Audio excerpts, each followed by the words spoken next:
Hello, welcome everybody to our webinar this lunchtime. Our webinar called Activating Lived Experience in Child Protection.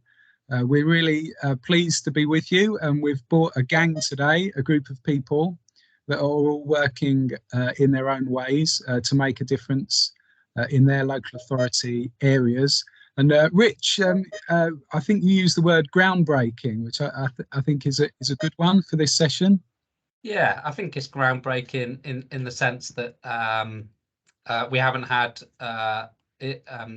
people with lived experiences coming together in this way before, to share their experiences and talk optimistically and powerfully about what they would like to see different, but importantly how they're contributing to bring about some of those differences and changes. So I feel like hugely privileged to be part of this conversation, and yeah, I think it's going to be brilliant. And our priority here is to hear from them, and we've got 6 advocates actually for you to hear from, and so we're giving them the space today. We're going to hear from them one after another, and it is a webinar, so it's you're able to interact on the chat, but we have turned off video and audio for the wider participants, but we'd really like you to get involved and express your views and ask questions on the chat, and we're going to be monitoring that. So we're not going to. I just saw somebody in the chat asking a question about unmuting, and we're holding this as a webinar for you to listen to these voices of lived experience, talking about their advocacy in the child protection system. But we're really interested in you communicating with us via the chat function. Yeah. So, Rich, is there anything else to be said, or should we get going? No, let's dive in. Yeah. Okay. Wonderful. Well, first of all, we've got Carmen AU who's been working as an advocate in Camden. So, Carmen, are you there and able to talk to us? Yes. Hello. Hello. Everyone. Okay. Hi. So I'm Carmen. Yeah. Parent with lived experience, and I'm a member and coordinator of Family Advisory Board in Camden, and I'm trained as parent advocate and working for Camden Council. And also I'm peer researcher with Cascade, Cardiff University. Hello. Really nice for you to be with us this lunchtime, and we really appreciate it. So I think the rest of us for now are going to turn our cameras off, Carmen, if that's okay with you, and we're going to hear a little bit about your journey and your thoughts on advocacy at this point in time.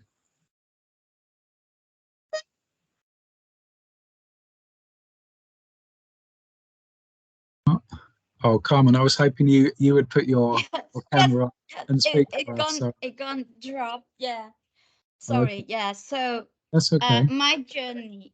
Are you okay? Yeah. Can you hear now? Yeah, I can hear you. Yeah, the camera's gone. Yeah. But we can hear you, yeah. Yeah, I think it is off better because my bandwidth might be not very good. I don't know. It's keep dropping. No problem. Yeah. So my journey start with Tim Fisher in January 2014, and Tim created a FAC group by he invited parents with experience with FGC and social service to a coffee morning. So initially there were 4 people at the beginning, and I'm one of them. So I joined the group out of my curiosity, and I didn't know what was it about.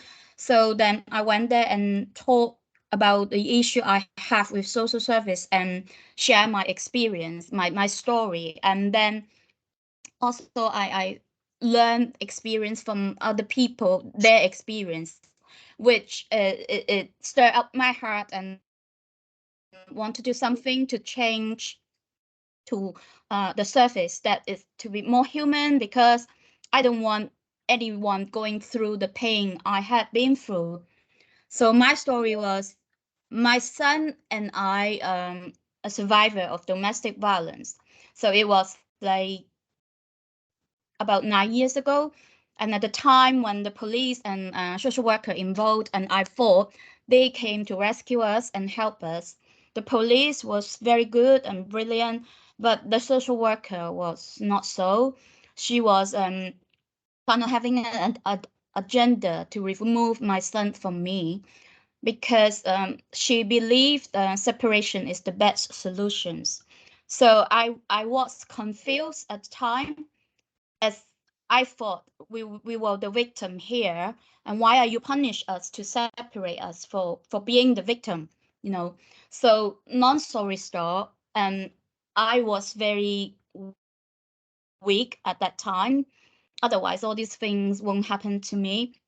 And but because the removal of my son, and it just made me think that I must be strong to fight for my son to get him back. And so I've been through all this process and court hearing, assessment after assessments, and after 6 months, I got my son back. And the horrible social worker, she left the Camden just after she successfully removed my son. I don't know what reason she left, but it was lucky because the next social worker who came, they were brilliant. They were so different, and they helped me to find my strength and helped me to build my resilience and find myself and help me to get my son back. So there were two different practice that I have been experienced, and I so that's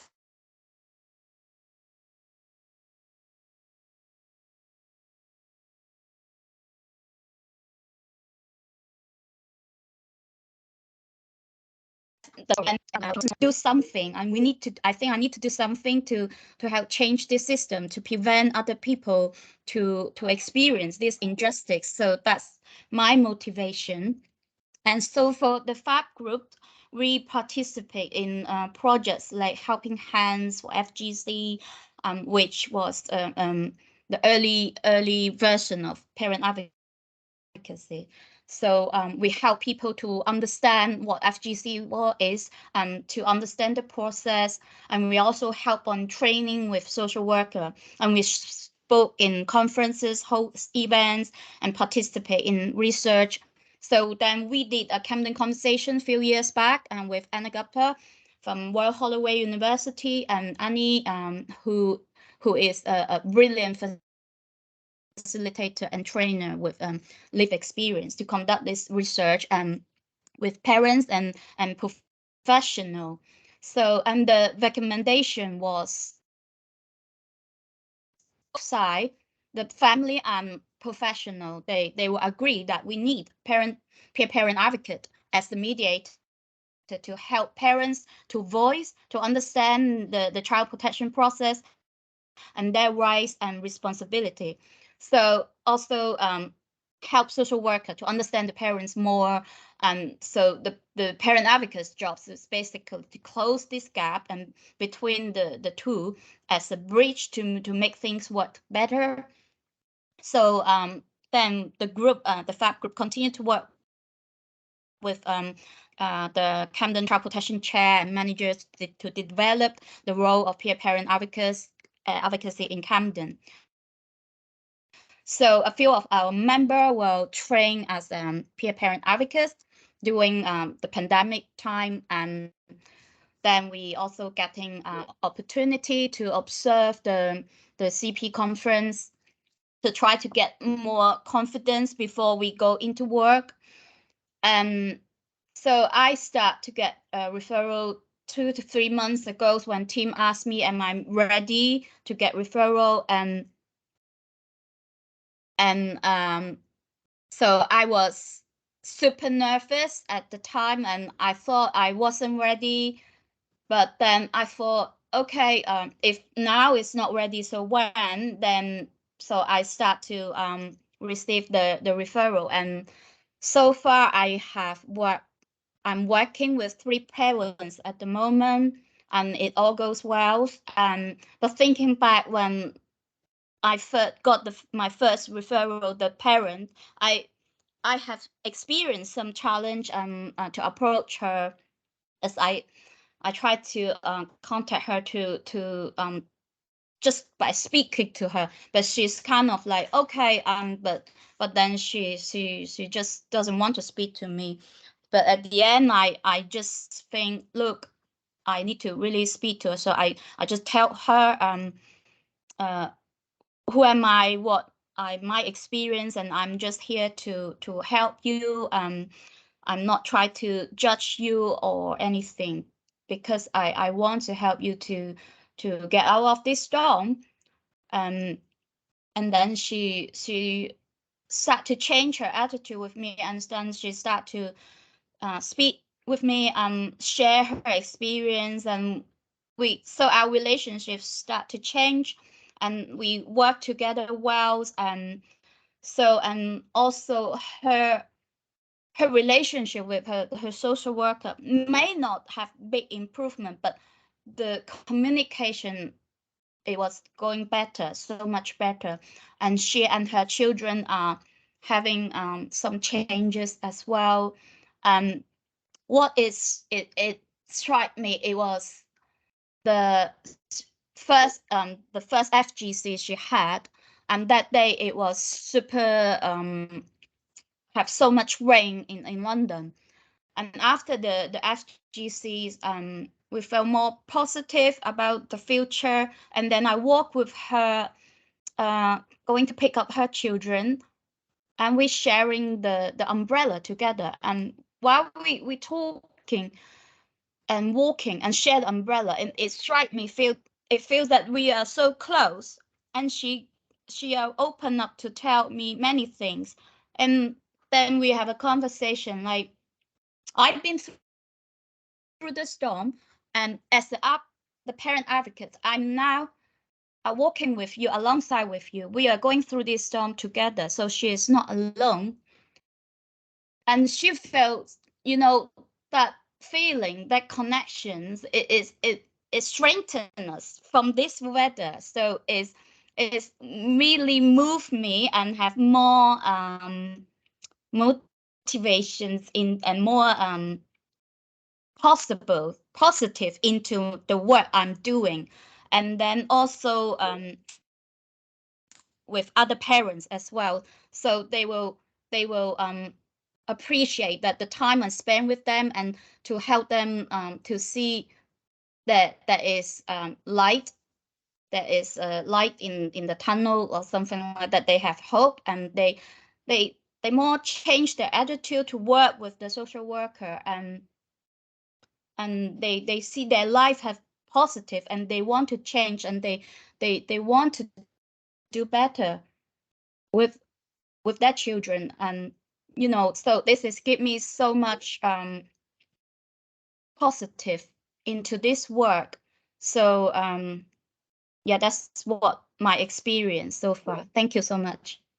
Thank you very much, Carmen, for telling that story so nicely. We're very grateful, and we could now hear from a fellow Camden advocate, and that's Jordell Bennett. Jordell, are you there?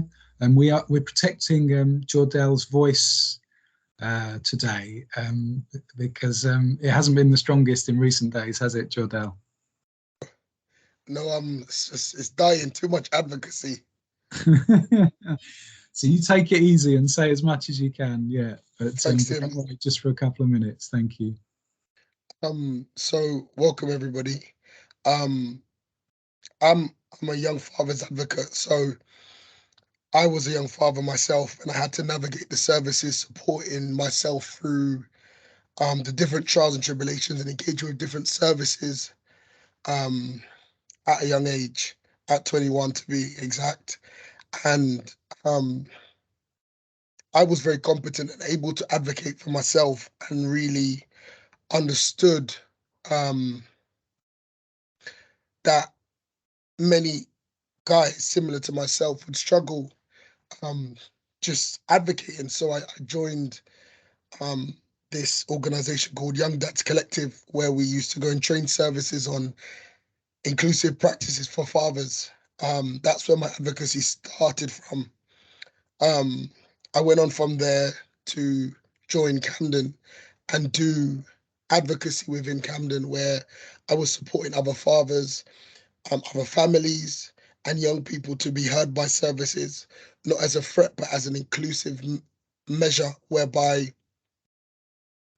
I was able to relay their message in a way where services would understand, where it would seem non-threatening, where every party involved would feel like there's a resolution, uses more of a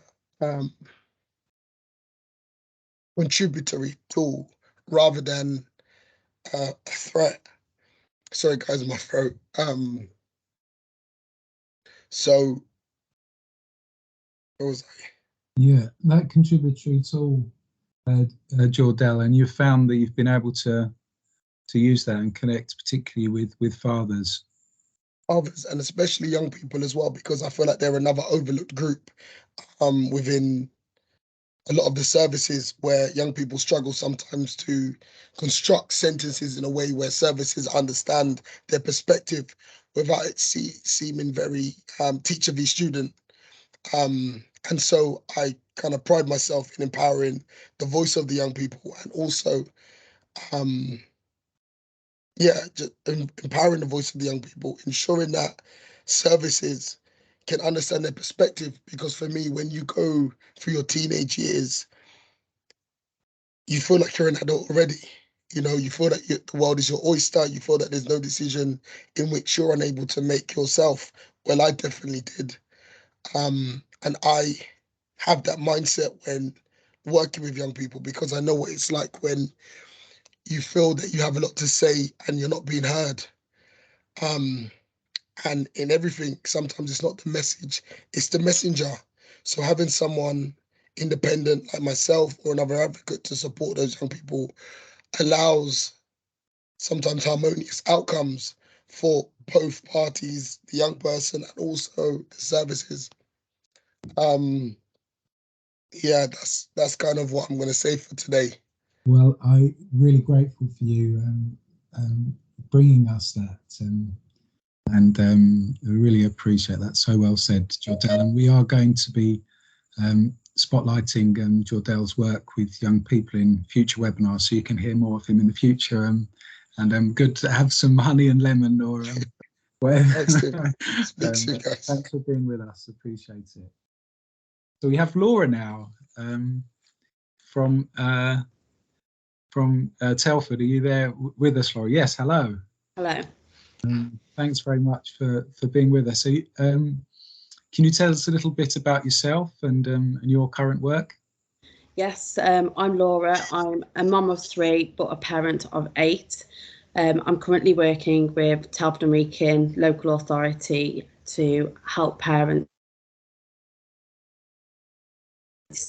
connecting us all together so that we are able to work more positively as people are struggling and they need extra support. And I know that you've been on that journey of, and you've had those experiences yourself, haven't you? Do you reflect on those as you're helping others, Laura? Yes, I've been on 2 journeys, one myself. A bit like the first story, I was in a domestic abuse relationship where drugs were involved, and I too had my son removed. So I learnt a lot through all court cases and the way the system was working, and how I didn't work well with them because they didn't work well with me, and I felt quite alone and not supported at all. But then he was put under a special guardianship order, and right over a year later I went and fought for him back, and the SGO was revoked. And then I went on another journey with my sister's children, where she had five girls, and they were placed in my care. But again, the assessments were not great at all because I was constantly judged from my past. But luckily there were people in children's services that did support me and did help me make that journey possible. And that's where I am today, and why I'm doing what I'm doing, because it shows that people can work together if they know who they can go to and where to go to. And if that's through parents helping, then that's where I'd like to go. And Laura, can I mention the D word? The D word is dandelion. Yes. Yeah. Did you want to explain a bit about that? It was another parent in the group who had come up with the name dandelions, as when it flowers, the seeds all blow off, and that's what we're doing. We've come together and we're all going to. Can I come back? I've got a school ringing me. Joys of being a parent. That's okay. That's with that. This is all part of life and being a parent, isn't it? Oh, we've got Chris. Hello, Chris. Yeah. Yeah. Hi. Do you want me to just say a little bit about Daniel's understanding of the dandelions? So Daniel's, we're a new group. We've only started in March, but the parents have just been phenomenal in what they've done. And Daniel was waiting outside to come into the room for the meeting to start, and he came up with this poem just off the top of his head like this, and he was just like, the parents are like dandelions because they're all tight together and they get strength from each other, and when they're strong enough and when the child's breath comes, they will all just go and fertilize and make new dandelions in new areas. So it was just such a good idea about everybody getting support and then going out and creating new dandelions here, there and everywhere. So, and it was just amazing when he said it just like that, wasn't it? And the idea took hold. So that's what our parent advocacy group is called in Telford, is the Dandelion Group. You've seen that group form, Chris, and that, well, because of you, Rebecca, that they formed in Clarissa. We've had a really nice time coming up and helping with that. But what's impressed us about it, and I think Rebecca would say this as well, and Rich has been involved in helping us as well, is that there's a group of parents up there, 20 plus parents, isn't there, that really want to see the change in your area. Definitely. And of which Laura is one. And they've already started supporting each other, haven't they? Yeah, definitely. They've set up a Facebook group, a WhatsApp group, and there's two. There's one for the running of the groups, and then there's the other one with all of that parental support, and they're such a great support. I mean, I think there's an incident over the weekend, wasn't there, Laura, with Beth, and everybody rushed to help and everything else. So, but I'll pass over to Laura now because it's all about Laura. So I'm still waiting on the call at the minute, but Muxton are taking a while. But this is the life that I have, like with 8 children, but it works being able to do this. They've made it so that parents can, work around their current lives, and things crop up all the time, but we've got the time to be able to deal with home life as well as things like this. And it's it's really nice to be part of something that's only just starting. It's going to go far because we're going to make it successful. Do you want to talk about the Dandelions on Tour, Laura?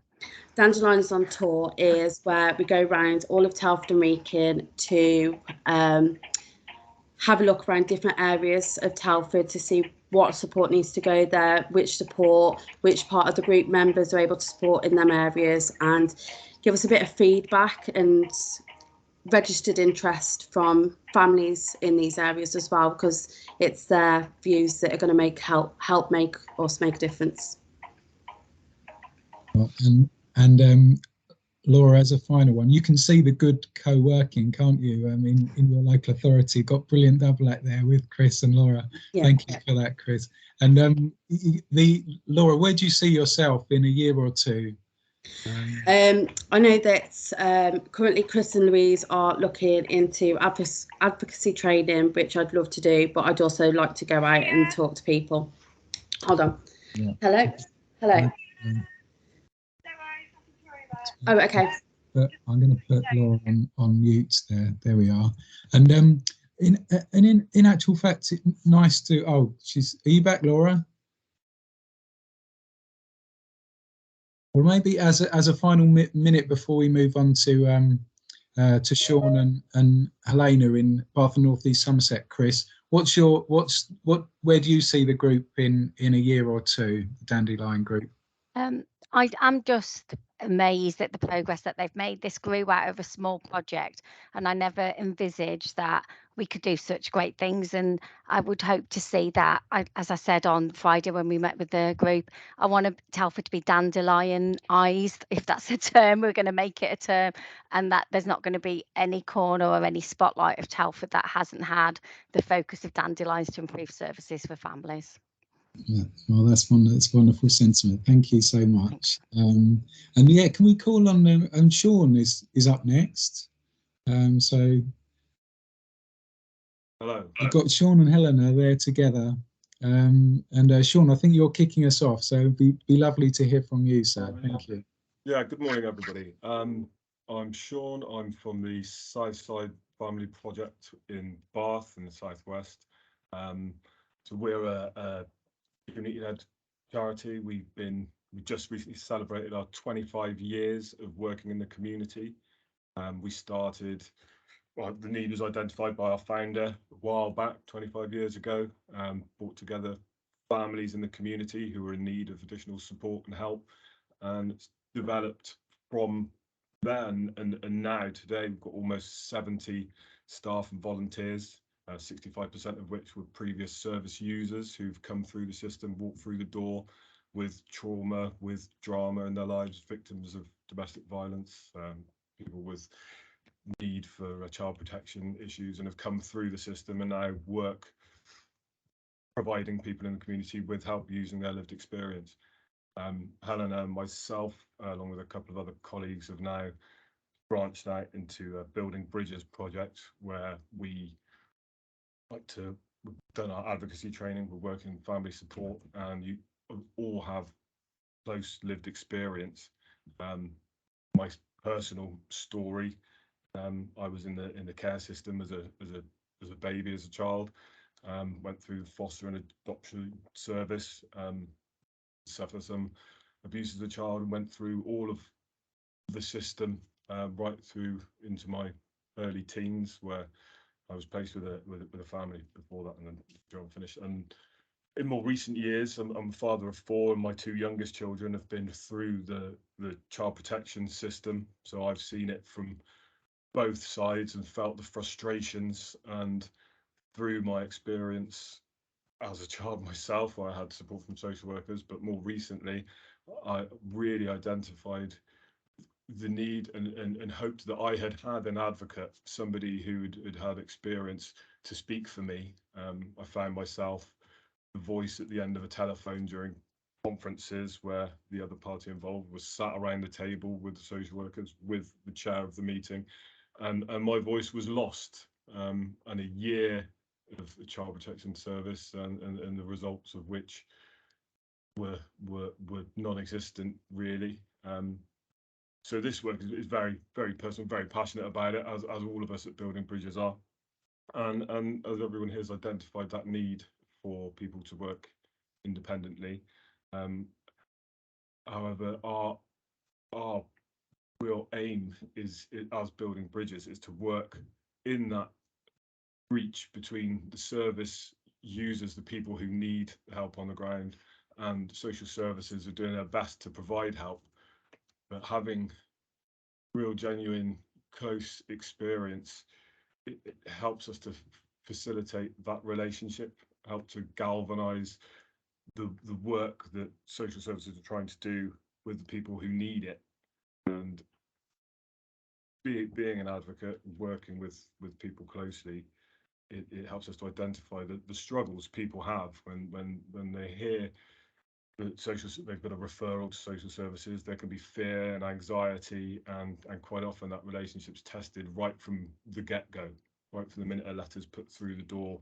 People struggle with literacy, people struggle with anxiety, and the correspondence coming through your door can be a difficult thing to deal with. And hopefully that's where we can help people to take that time to identify those small little things that aren't always necessarily picked up. And Hannah, tell me more about that work that we do, but you know, our hope at Building Bridges at Southside is that we can have a real collaborative relationship with our local authority, and have a more early intervention and offer support right from the beginnings of whether it's child protection, whether it's DV, and offer that support in a professional capacity, because we are a group of professionals. We've been doing this for a quarter of a century, and there's so much experience, direct lived experience, that it's invaluable to work alongside our local social services and take the load on and facilitate those relationships and help things to work far more cohesively, and identify some of the needs that service users have that can sometimes slip through the cracks and can sometimes not be given quite the weight and importance that they warrant, and in that way remove some of the anxiety from the people who are using the service.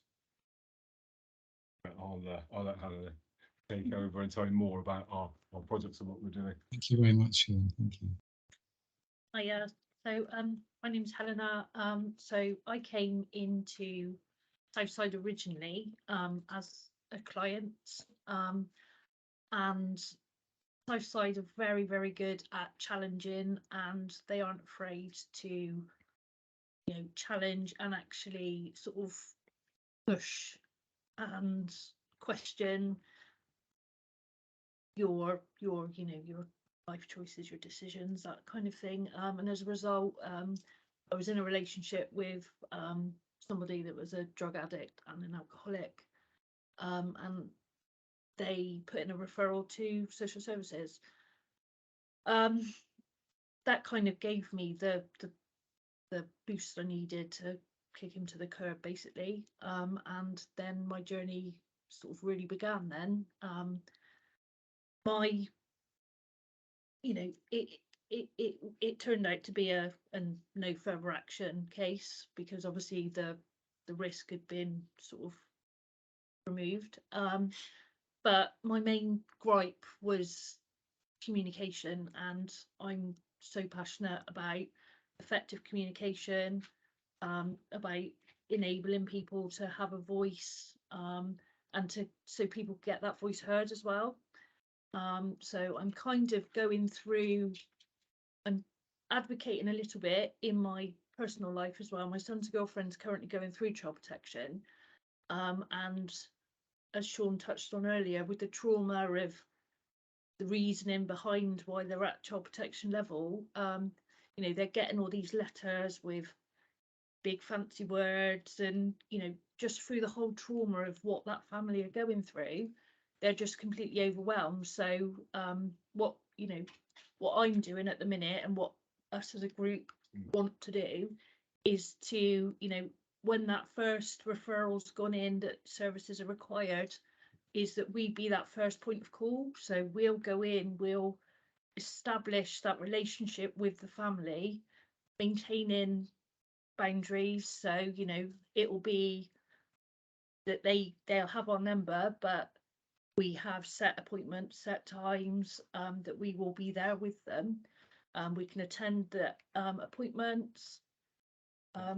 Attend the court, Yeah. adjustment court, adjustment school, to GP appointments. Just be there supporting them.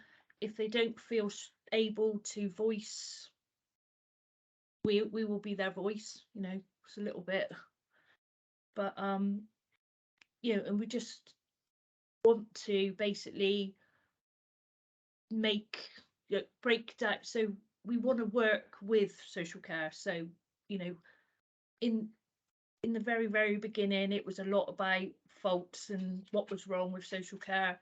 Now we can see that there is a gap, and that we want to bridge that gap, hence our name, Building Bridges, by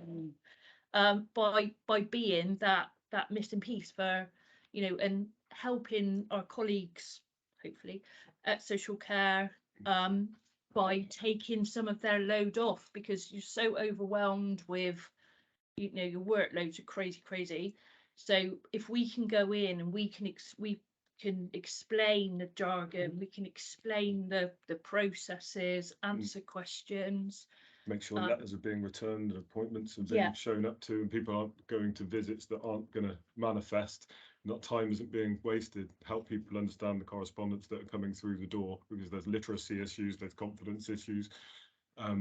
Just trauma, isn't it? Yeah, like, trauma. A letter coming through the door can set so many people off, and it gets shelved, never opened, and people don't understand their obligations to reach thresholds in order to get the benefits and get the help that they're actually entitled to.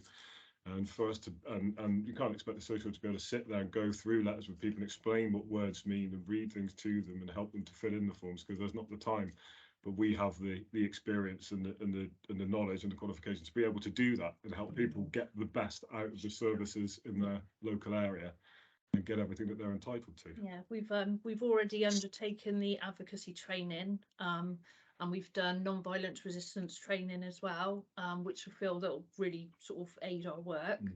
And what we're doing is we're going to be shadowing some of the senior managers at Southside, working alongside them, so that we can then, see how Southside's referral process goes, make those, just train, and then our vision is that we then will recruit and run our own training program, create more advocates. We're going to be doing some media training as well.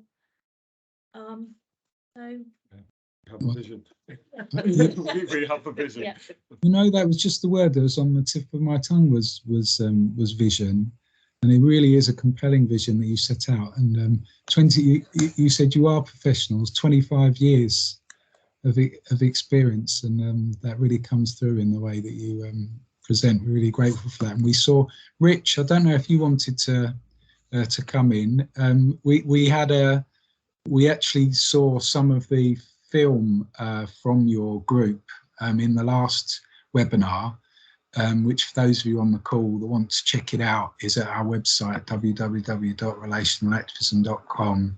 And that was really compelling. And I got a sense there of the group itself and how that formed, and the importance and power of that. How's it been for you, Rich, working with these brilliant people?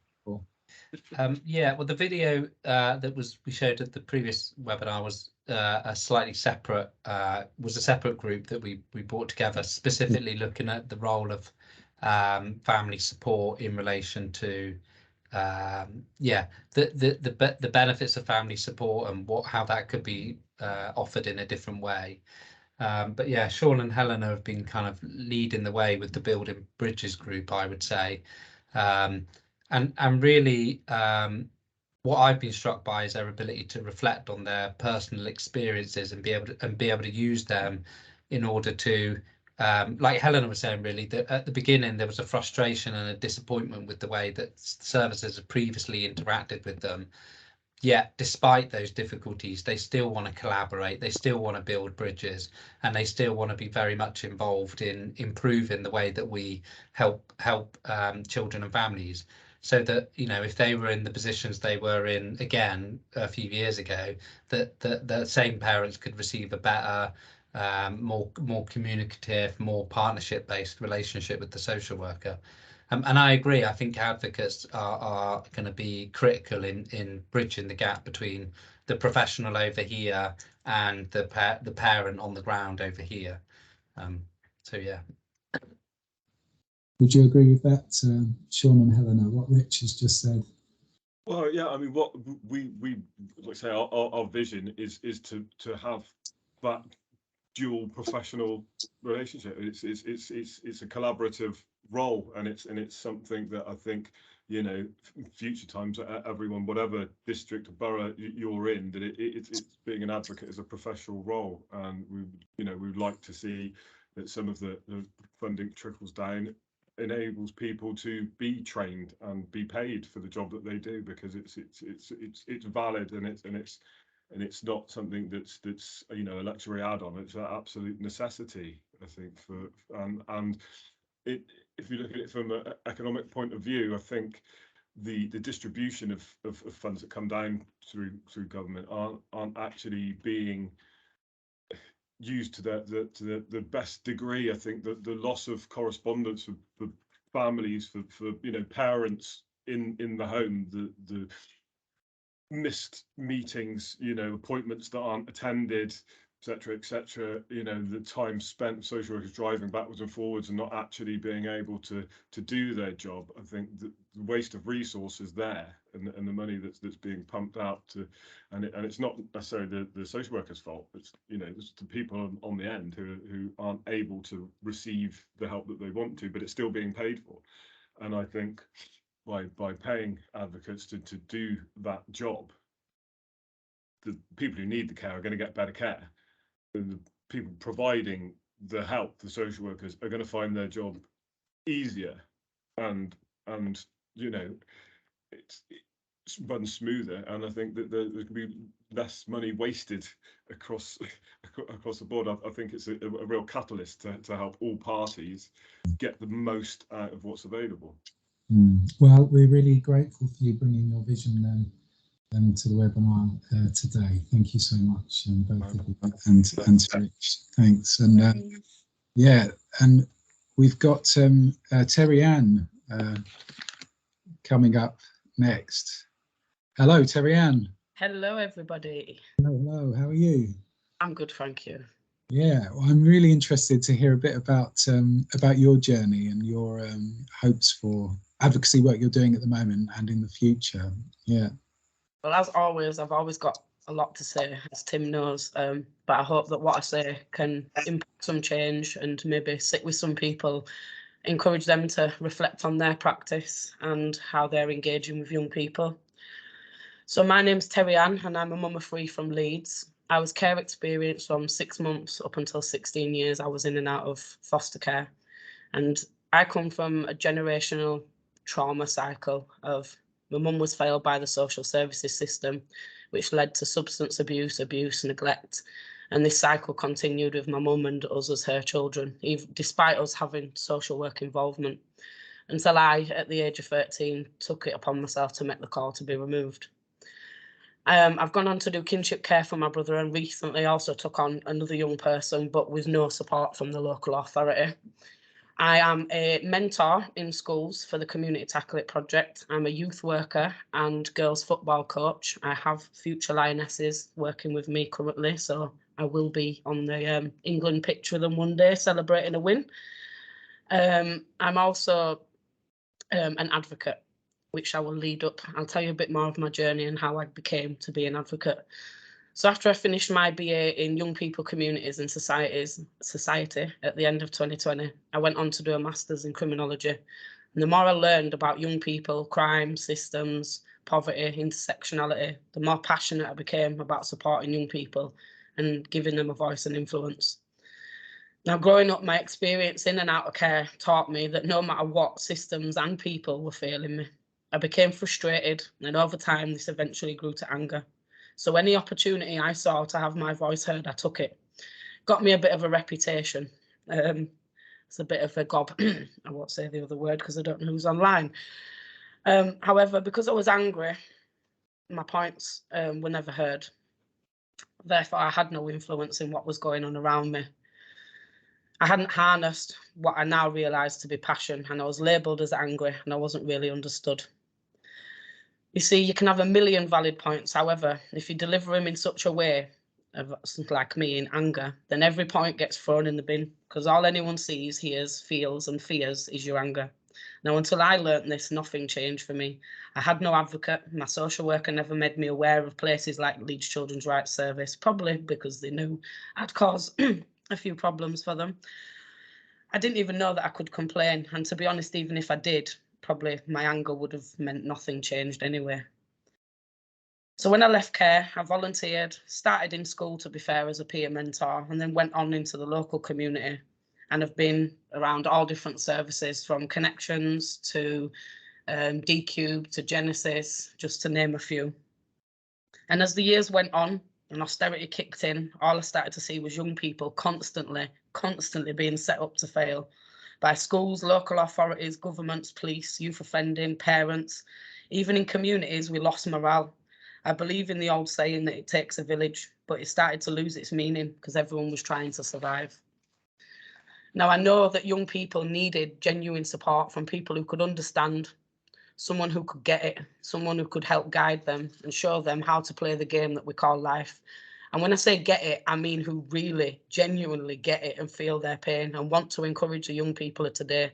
I'm talking someone that sat for hours on the phone trying to navigate a benefit system where you pass from pillar to post and told one set of information and then another set of information, and then you're told that that's wrong, and then you get told the phone put down on you because you get frustrated because you've been passed from pillar to post. I'm talking someone that understands the lack of knowledge around budgeting, around understanding your own bills, around understanding interest, rent, council tax, someone that really understands starting out life without any of that knowledge.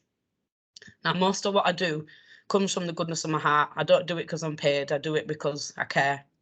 I want to teach young people, as they say, to fish. There was an old saying that if we give them a fish, we'll feed them for a day. But if we teach someone how to fish, we can feed them for a lifetime. Now, when I say feed them, I don't mean literal food. I mean knowledge. We need to be teaching the young people their rights. We need to help them heal from and to understand their trauma. And I don't just mean the generational trauma that comes from home.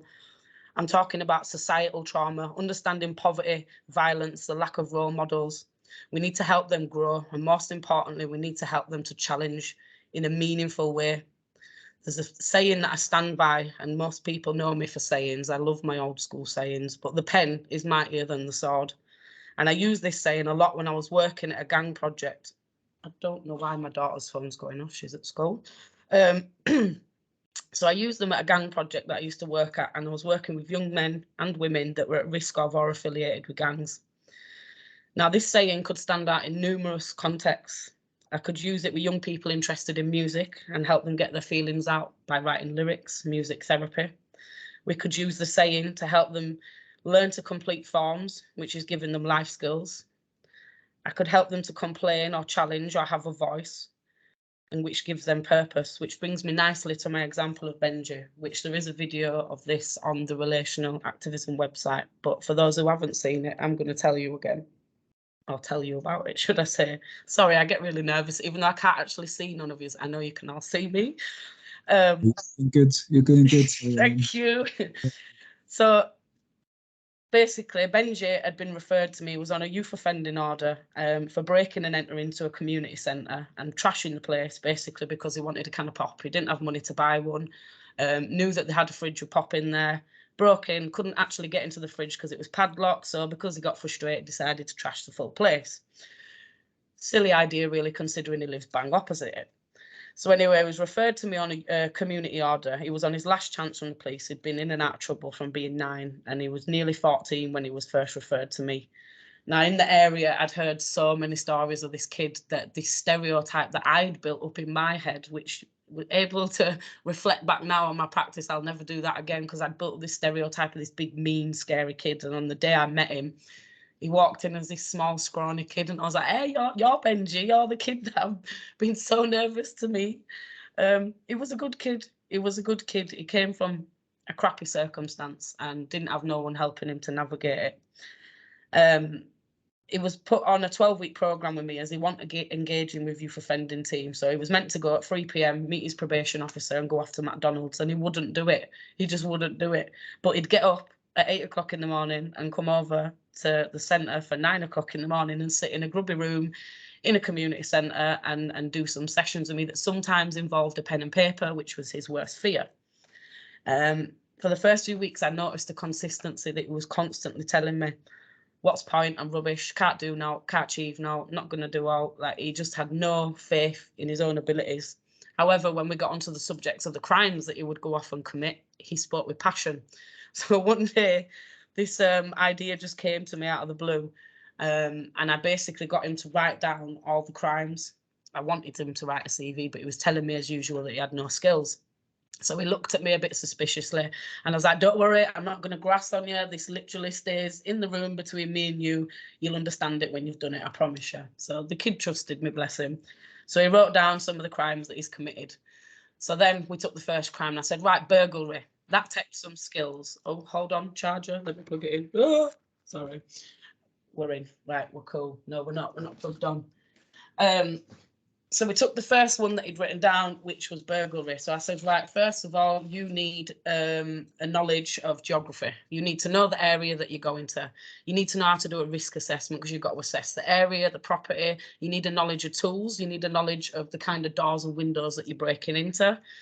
You need to know a way of, sorry, I've already said the geography route. You also need a knowledge for your supply and demand. What is it that you're getting and how are you going to get rid of it? So then we turned all of the skills for each crime. We took all the skills that it took to commit each crime and we wrote them on the other side of the paper, and I sent him off and he didn't know what I was going to do with this. And then a few weeks later, the young person came back and I'd converted this into a fully fledged, legitimate, legal CV, and I had not passed on any information to the police, so the kid trusted me even more now, which was even more amazing. He engaged with me for a long time. Even when his sessions were over, he found ways to get involved and come back and work. Now, I'm not saying I changed the world for this kid. You know, he was able to use the CV, went off and got a gardening apprenticeship because he loved being outside.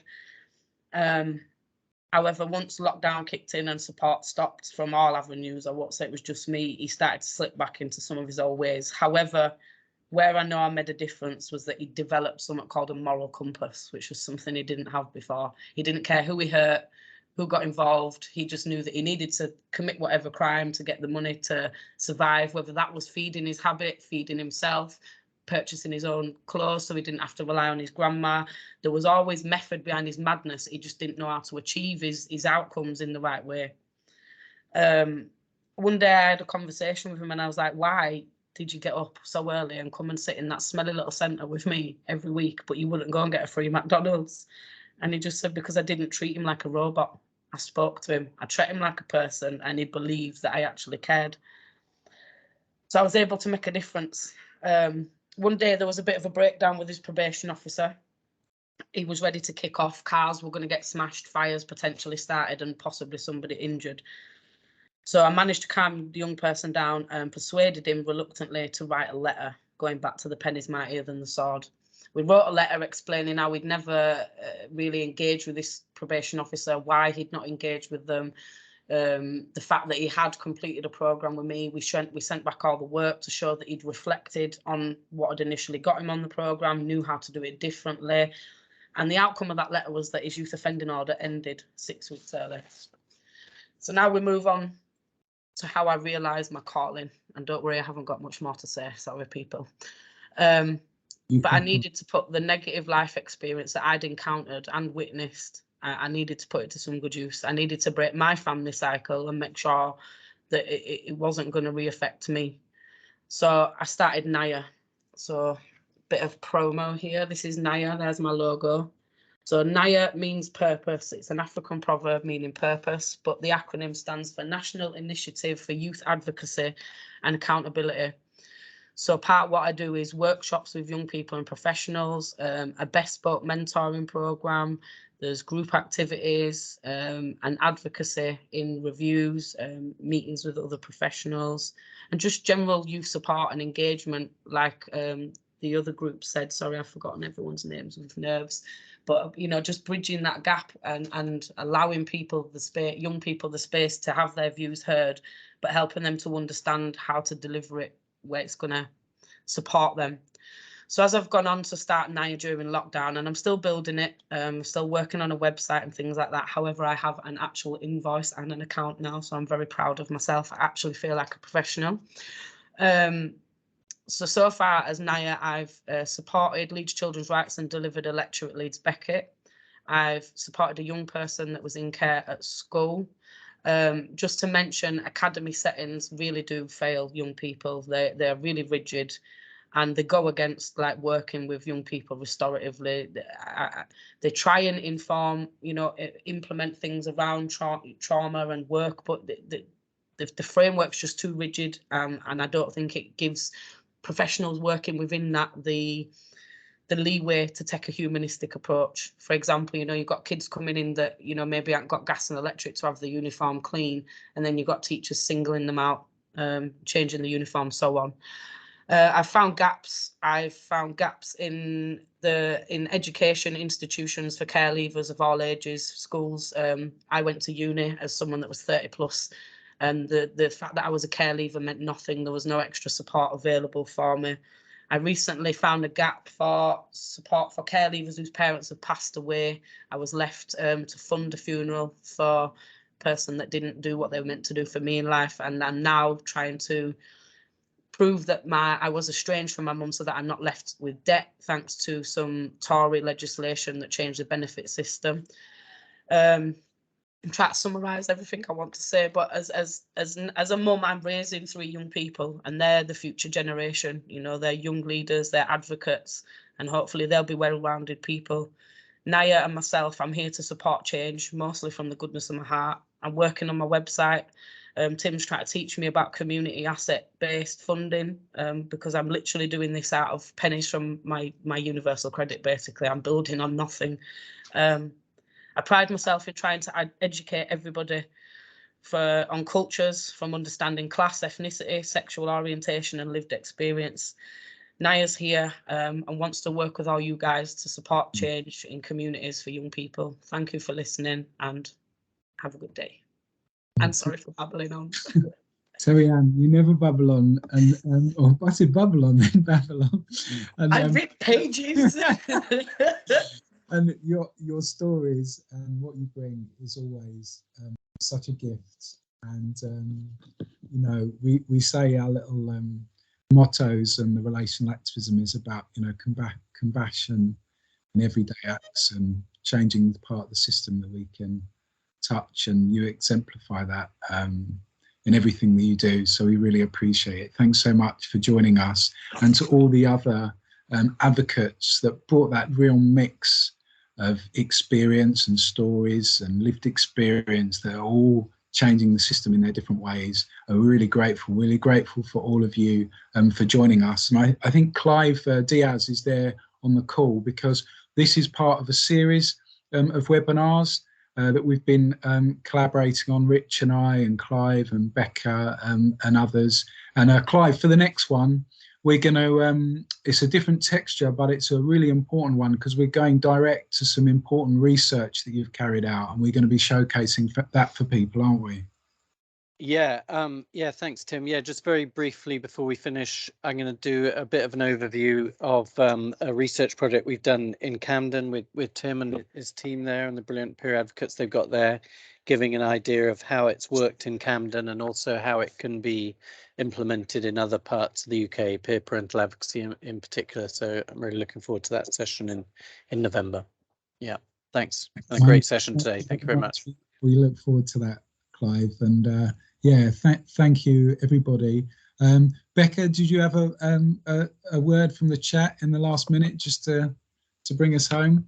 Oh, general reflections. Yeah, just to say to all the speakers, if you do get an opportunity, do have a read through the chat, because you've made such an enormous impression and difference on everyone that's been in attendance today.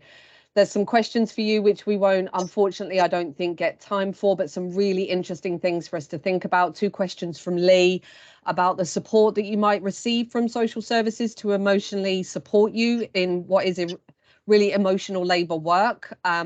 In what you do, and in particular helping you to look forward, and also about your personal motivations. I don't know if we'll get time to answer those, but we'll keep the chat open. We will, and then this is part of an evolving conversation. This is a webinar that we've put together, but we're always, in the words of Sean, working collaboratively. This is an important thing, emerging practice in child protection work and beyond, and all of us are committed to highlighting it, spotlighting it, developing it, supporting it in different ways. So if you've got an interest, if you've got a passion in helping people, either as an advocate or as an ally of advocates in your local authority, then stay part of the conversation, get in touch. My email address is tim.fisher@camden.gov.uk. Rich, do you want to give your email address? I'm quite happy for all emails to be directed towards Tim. That sounds good to me. Well, I'll stop the recording now, but we'll leave the call up for people that want to carry on in the chat for a little bit. And thank you again, everybody, especially the advocates that contributed and brought us all of that learning. Appreciate.